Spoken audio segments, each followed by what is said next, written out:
नमस्कार दोस्तों, मैं हूं गोपाल राठौर। मेरी दिल्ली मेरी शान की खास मुलाकात में मैं आज आपकी मुलाकात कराने जा रहा हूं डॉक्टर अनिल गुप्ता जी से, जो कि दिल्ली की बड़ी शख्सियत है, जन जन की आवाज आज अनिल गुप्ता जी हैं। या कहा जाता था ये भाजपा कार्यकर्ताओं की बात रखते हैं, लेकिन जब हमने पता करा, हमने समाज में जाके देखा, तो ये एक व्यापारियों का भी बड़ा चेहरा है, ये एक छात्रों का भी बड़ा चेहरा है, ये कह सकते हैं कि आम जन का भी बड़ा चेहरा है। लेकिन बात कही जाती है कि आजकल जब राजनीति में एजुकेशन की बहुत बड़ी बात होती है, पार्टी में कार्यकर्ता होना, पार्टी को लीड करना एक अलग बात है। अक्सर अरविंद केजरीवाल कहा करते थे, मैं बहुत पढ़ा लिखा हूँ, मैं IIT से हूँ। तो आज मैं थोड़ा सा दिल्ली की जनता को और लोगों को बताना चाहता हूँ, ये वो शख्सियत हैं जितने सरल, सुलभ और ये कहें कि सहज व्यक्तित्व लगते हैं। उनके एजुकेशन, उनका व्यक्तित्व उससे भी बहुत बड़ा है। मैं थोड़ा सा प्रकाश डालूंगा उनके एजुकेशन के ऊपर। इन्होंने BSc की हुई है, इन्होंने MSc की हुई है, और ये MBA, जैसे कि लोग कहते हैं कि बिजनेस चीज़ें सीखनी चाहिए या बिजनेस माइंडेड होना चाहिए, उन्होंने MBA भी की हुई है। और अक्सर आपने देखा होगा इनकी हिंदी बहुत अच्छी है। तो मोदी जी कहते हैं अपनी जड़ों से जुड़ा होना ज़रूरी है, अपनी विरासत से जुड़ा होना ज़रूरी है। तो हिंदी में इन्होंने MA भी की हुई है, इसलिए इनकी भाषा में हिंदी का पुट हिंदी के अच्छे शब्द दिखाई देते हैं। वहीं दूसरी ओर देखा जाता है कि कहा जाता था कि हमारे नेताओं को जानकारी नहीं है कानून की, लेकिन ये कहा जाए कि अगर कल को कभी कोई ऐसा व्यक्ति चाहिए कि विधानसभा में अगर कानून मंत्री भी कानून का जानकार होना चाहिए, तो इन्होंने LLB भी की हुई है। मुझे ये बात कहते हुए बड़ा गर्व महसूस हो रहा है। देखिए, एक व्यक्तित्व ने कितनी सारी 8 जिसे कह सकते हैं पोस्ट ग्रेजुएट डिग्रियां ली हुई हैं, और सबसे बड़ी बात हम कहते हैं कि तू क्या PhD की हुई है क्या किसी चीज़ में, तुमने जो इतनी बड़ी बात कह रहे हो। तो ये कहावत इन पर लागू नहीं होती, इन पर लागू ये होती है कि इन्होंने PhD की हुई है। दिल्ली चैम्बर बना हुआ है आज प्रदूषण के मामले में। तो मैं आपको जानकारी दे दूं कि जो ये फाइट करते हैं प्रदूषण के खिलाफ, तो इन्होंने जो कंट्रोल किया हुआ है, कुछ चीज़ों को व्यापारियों को समझाया हुआ किस प्रकार आपको आधुनिकता को अपनाते हुए हमें पोल्यूशन को से लड़ना है। तो ये इन्वायरमेंट बोर्ड के भी ये गए मेंबर हैं भारत सरकार के अंदर। अब पहले बात कर लेते हैं, इनकी लंबी लिस्ट है योग्यता की। वहीं दूसरी ओर से इन्होंने ये किया हुआ है, और जैसे कि आप जानते हैं कि बड़ा महत्वपूर्ण दौर रहा है इनका। दिल्ली में विधानसभा चुनाव आने वाले हैं, देखते हैं उसे किस प्रकार देखते हैं, और दिल्ली किन किन समस्याओं से इनकी निगाह में जूझ रही है और क्या निवारण हो सकता है। सर, आपका बहुत बहुत स्वागत है मेरी दिल्ली मेरे सामने। जैसा कि मैंने तो आपका छोटा सा परिचय दिया, लेकिन सर दिल्ली को ना तो साफ पानी मिल रहा है, ना ही दिल्ली को क्या कहते हैं इस वक्त साफ हवा मिल रही है, और सबसे बड़ी बात, करोड़ों रुपए डकार चुके हैं दिल्ली सरकार और नेता अब तक यमुना के सफाई अभियान के मामले में। इलेक्शन आता है, लोग कहते हैं हम आपको 1000 रुपये दे देंगे, महिलाओं को 2100 रुपये दे देंगे। पिछले चुनाव में इस आपकी सरकार ने वादा किया था, आप सरकार ने, कि आप 1000 रुपये देंगे। अभी तक 1000 रुपये नहीं मिले, लेकिन चुनाव में मूर्ख बनाकर सत्ता में आ गई निगम में आम आदमी पार्टी। आप 27 साल से लगभग सत्ता से बाहर हैं, कैसे उम्मीदवार होनी चाहिए और क्या सोचती है भाजपा आज मुद्दों के साथ आएंगे? देखिए, भारतीय जनता पार्टी सिद्धांतों की पार्टी है, और हम लोग झूठ बोलने में विश्वास नहीं करते। हम लोग पार्टी हैं जिसमें विश्व के सर्वमान्य नेता श्री नरेंद्र मोदी जी हमारे प्रधानमंत्री, माननीय नड्डा जी, माननीय अमित शाह जी, प्रदेश में वीरेंद्र सहतेवा जी। तो हम जो कहते हैं वो करते हैं। केजरीवाल जी ने लोकसभा चुनाव से पहले वादा किया 1000 रुपये देंगे, आज तक नहीं दिए। वो जब भी कोई बात करते हैं मीडिया में, इसका मतलब वो काम नहीं होने वाला। आज विधानसभा आपने कहा कि जिस चीज की वो बात करते हैं वो काम नहीं होता। मैं बताता हूँ, मैं आपको तथ्य से बताता हूँ। मैंने कहा हम झूठ नहीं बोलते, हम तथ्य बात रखते हैं। उन्होंने कहा कि 1000 रुपये देंगे, आज तक नहीं दिए। उन्होंने अब 2100 रुपये कहा, नहीं देंगे। मैं बताता हूँ, दिल्ली का बजट है 76,000 करोड़ का। पहली बार हुआ 31 साल में दिल्ली का बजट अब रेवेन्यू डेफिसिट में है। 2000 करोड़ का रेवेन्यू डेफिसिट है। आने वाले समय में तनख्वाह देने के लिए पैसे नहीं है।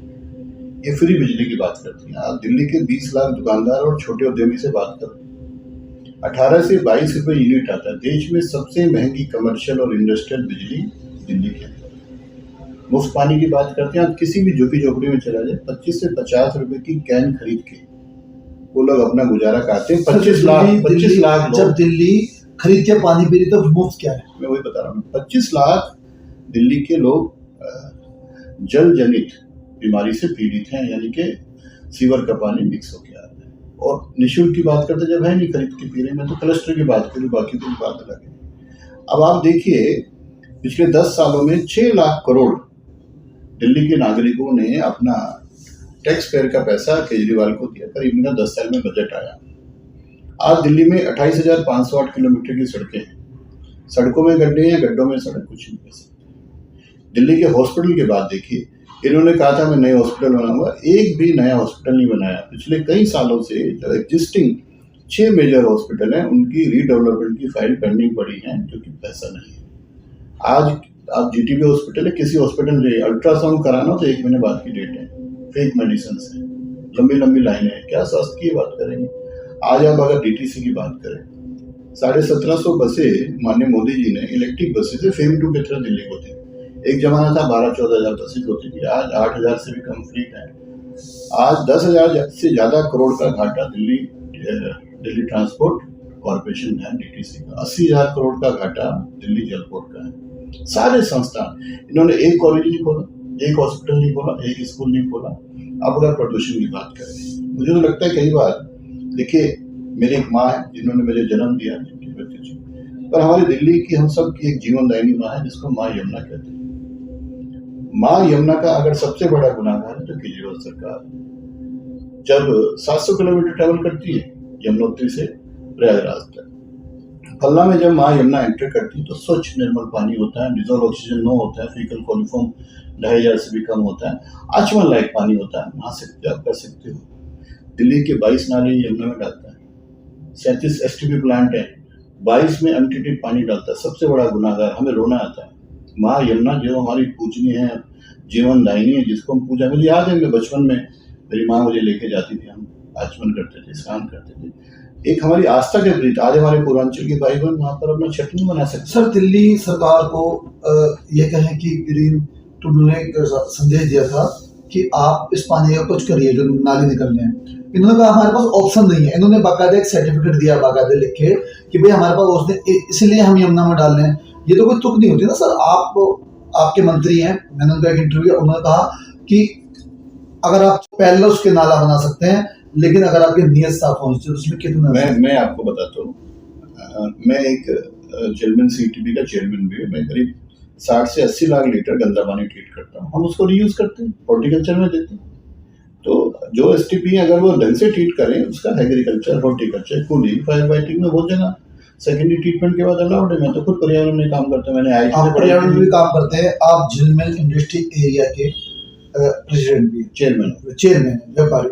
तो मैं ये जानना चाहता हूँ सर, आपके व्यापारियों को किन किन समस्याओं का सामना करना पड़ता है, और अगर आप ऐसे कौन से ट्रीटमेंट प्लांट चलाते हैं, दिल्ली सरकार अगर उस चीज को अपनाती है तो दिल्ली को फायदा हो सकता है। सर ऐसा है, हमने ये तय किया कि फरवरी में भाजपा की सरकार आ रही है, बहुत सारी चीजें हम पहली कैबिनेट में करने वाले हैं। दिल्ली को जरूरत है मास क्लीनिंग। पर्यावरण कोई टेम्पररी सब्जेक्ट नहीं है, मैं मानता हूँ, एक दिन में आप शुद्धिकरण नहीं कर सकते। आज 1.5 महीने पहले माननीय सर्वोच्च न्यायालय ने कहा 3100 टन जो सॉलिड वेस्ट आपका जनरेट होता है, जिसको आप सड़कों पर डाल देते हैं, उसको ट्रीट करने का। आपको जानकारी दे दूं, जो हमारा एयर क्वालिटी इंडेक्स आज 400 से ऊपर है, उसमें 8 पैरामीटर होते हैं, 6 कंट्रोल में। PM 2.5 और PM 10 इज अनकंट्रोलेबल।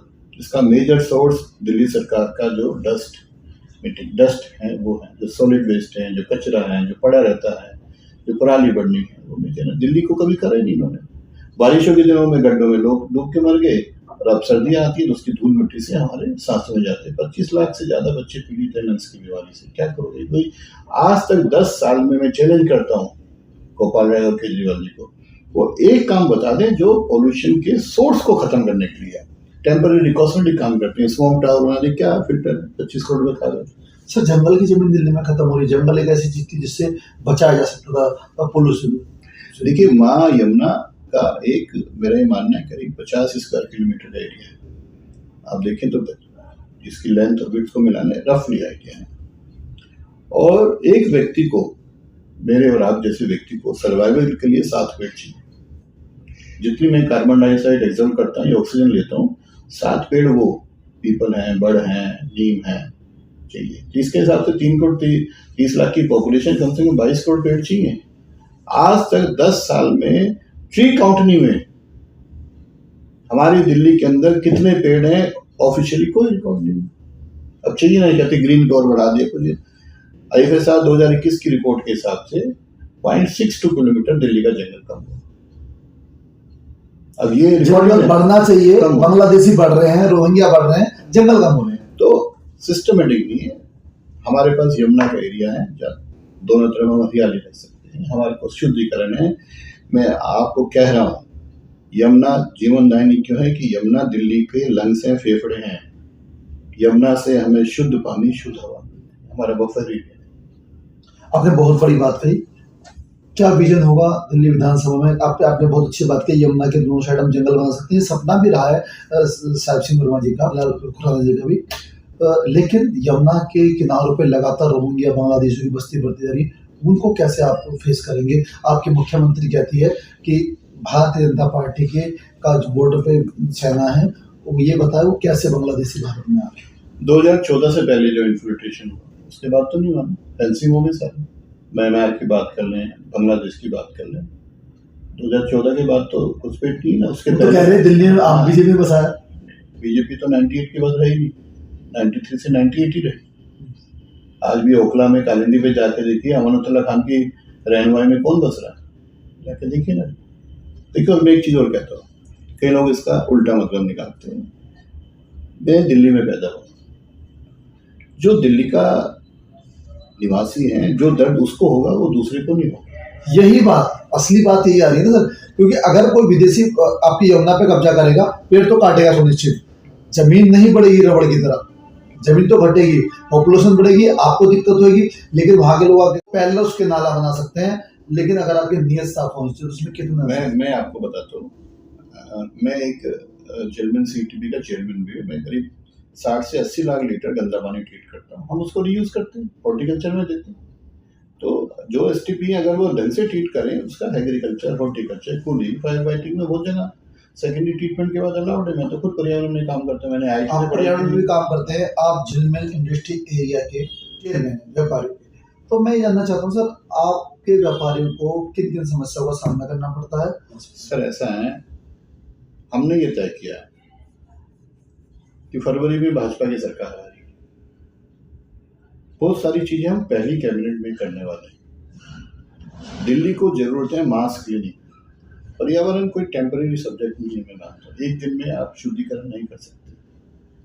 आज 1.5 महीने पहले माननीय सर्वोच्च न्यायालय ने कहा 3100 टन जो सॉलिड वेस्ट आपका जनरेट होता है, जिसको आप सड़कों पर डाल देते हैं, उसको ट्रीट करने का। आपको जानकारी दे दूं, जो हमारा एयर क्वालिटी इंडेक्स आज 400 से ऊपर है, उसमें 8 पैरामीटर होते हैं, 6 कंट्रोल में। PM 2.5 और PM10 इज अनकंट्रोलेबल। इसका मेजर सोर्स दिल्ली सरकार का जो डस्ट है वो है, जो सॉलिड वेस्ट है, जो कचरा है, जो पड़ा रहता है, जो पराली बढ़नी है, वो मेजर है। दिल्ली को कभी करा ही नहीं इन्होंने। बारिशों के दिनों में गड्ढों में लोग डूब के मर गए, और अब सर्दियाँ आती है तो उसकी धूल मिट्टी से हमारे सांसों में जाते हैं। 25 लाख से ज्यादा बच्चे पीड़ित है लंग्स की बीमारी से। क्या करोगे भाई? आज तक 10 साल में मैं चैलेंज करता हूँ गोपाल राय और केजरीवाल जी को, वो एक काम बता दें जो पॉल्यूशन के सोर्स को खत्म करने के लिए टेम्पररी कॉस्मेटिक काम करते हैं। स्मोक टावर बना दे, क्या फिल्टर 25 करोड़ रुपए खा रहे। सर जंगल की जमीन दिल्ली में खत्म हो रही है, जंगल एक ऐसी चीज थी जिससे बचाया जा सकता है। देखिए, माँ यमुना का एक, मेरा ये मानना है, करीब 50 स्क्वायर किलोमीटर का एरिया है। आप देखें तो इसकी लेंथ और विड्थ को मिलाने रफली आइडिया है। और एक व्यक्ति को, मेरे और आप जैसे व्यक्ति को सर्वाइवल के लिए 7 पेड़ चाहिए। जितनी मैं कार्बन डाइऑक्साइड एब्जॉर्ब करता हूँ या ऑक्सीजन लेता हूँ, 7 पेड़ वो पीपल हैं, बड़ हैं, नीम है चाहिए। इसके हिसाब से 3 करोड़ 30 लाख की पॉपुलेशन, कम से कम 22 करोड़ पेड़ चाहिए। आज तक 10 साल में ट्री काउंट नहीं हुए। हमारी दिल्ली के अंदर कितने पेड़ हैं ऑफिशियली कोई रिकॉर्ड नहीं। अब चाहिए ना, कहते ग्रीन कवर बढ़ा दिया कुछ। IFSR 2021 की रिपोर्ट के हिसाब से 0.62 किलोमीटर दिल्ली का जंगल कम हुआ। अब ये जंगल बढ़ना चाहिए, बांग्लादेशी बढ़ रहे हैं, रोहिंग्या बढ़ रहे हैं, जंगल कम हो रहे हैं, तो सिस्टमेटिक नहीं है। हमारे पास यमुना का एरिया है जहाँ दोनों तरफ हम हरियाली रख सकते हैं, हमारे पास शुद्धिकरण है। मैं आपको कह रहा हूँ यमुना जीवनदायिनी क्यों है कि यमुना दिल्ली के लंग्स हैं, फेफड़े हैं। यमुना से हमें शुद्ध पानी, शुद्ध हवा, हमारा बफर एरिया। आपने बहुत बड़ी बात कही। क्या विजन होगा दिल्ली विधानसभा में? आपने बहुत अच्छी बात कही, यमुना के दोनों साइड हम जंगल बना सकते हैं, सपना भी रहा है साहिब सिंह वर्मा जी का, मदन लाल गांवा जी का भी, मदन लाल खुराना जी का भी। लेकिन यमुना के किनारों पे लगातार रोहिंग्या बांग्लादेशियों की बस्ती बढ़ती जा रही है, उनको कैसे आप फेस करेंगे? आपके मुख्यमंत्री कहती है कि भारतीय जनता पार्टी के का जो बॉर्डर पे सेना है, वो ये बताए वो कैसे बांग्लादेशी भारत में आ रहे? 2014 से पहले जो इन्फिल्ट्रेशन हुआ उसके बाद तो नहीं हुआ, फेंसिंग हो गई सारी। म्यांमार की बात कर लें, बांग्लादेश की बात कर लें, 2014 के बाद तो कुछ पेट नहीं ना। उसके तो कह रहे दिल्ली में आप बीजेपी में बसाया। बीजेपी तो 98 के बाद रही नहीं, 93 से 98 ही रही। आज भी ओखला में कालिंदी पे जाके देखिए, अमानुल्लाह खान की रहनुमाई में कौन बस रहा है, जाके देखिए ना। देखिए, और मैं एक चीज़ और कहता हूँ, कई लोग इसका उल्टा मतलब निकालते हैं। मैं दिल्ली में पैदा हुआ, जो दिल्ली का निवासी है, जो दर्द उसको होगा वो दूसरे को नहीं होगा। यही बात, असली बात यही आ रही है ना सर, क्योंकि अगर कोई विदेशी आपकी यमुना पे कब्जा करेगा, पेड़ तो काटेगा सुनिश्चित, जमीन नहीं बढ़ेगी रबड़ की तरह, जमीन तो घटेगी, पॉपुलेशन बढ़ेगी, आपको दिक्कत होगी, लेकिन वहाँ के लोग आके किसी आम गरीब आदमी को आपको दर्द बताने की जरूरत नहीं पड़ेगी, एहसास है आपको। तो ऐसे व्यक्तित्व को पार्टी मुझे लगता है ज़्यादा पसंद करती है। नहीं, पार्टी तो पसंद करती है, हाँ, पर सर मोदी जी खुद उसे ट्रैक पे आते हैं ना सर। और मेरे जैसे बहुत लोग हैं पार्टी में, हाँ, नहीं वही है। बात नहीं। और पार्टी सबको देखती है, और मेरा जो आज थोड़ा बहुत नाम है पार्टी की वजह से है। शायद अगर मैं पार्टी में नहीं होता तो शायद इतना मेरी बारे में लोगों को नहीं पता होता। पार्टी का मेरे जीवन में बड़ा रोल है, और पार्टी मुझे 35 साल में जो जिम्मेवारी देती मैं करता हूँ। कल को क्या जिम्मेवारी देगी वो भी करूँगा, परसों क्या देगी वो भी करूँगा। मैं 100% पार्टी के हिसाब से चलता हूँ। मुझे पता है पार्टी मेरी माँ है, और माँ मेरे साथ गलत नहीं करती। ठीक है सर, ये थे हमारे साथ डॉक्टर अनिल गुप्ता जी, जिन्होंने कहा कि पार्टी मेरी माँ है और गंगा मैया को मैं माँ मानता हूँ, और मेरा जो दर्द है सबसे पहला कि माँ यमुना को स्वच्छ निर्मल दोबारा बनाया जाए। अगर हमारी पार्टी आती है, उसका विजन है, उन्होंने पहले से सोचा हुआ किस प्रकार दिल्ली से समस्याओं से मुक्त कराना है। मैं गोपाल, शुभकामनाएं डॉक्टर अनिल गुप्ता जी के साथ। जैसा कि इन्होंने बहुत सारी चीज़ों को बताया, और जो भी नेता पहुँचे विधानसभा में, वो मुझे लगता है अगर इनको करीबी से जानेगा या इनकी चीज़ों को समझेगा तो काफ़ी हद तक दिल्ली की समस्याएं खत्म हो जाएंगी। नमस्कार, मैं गोपाल राजपूत, मेरी दिल्ली में संगीत खास।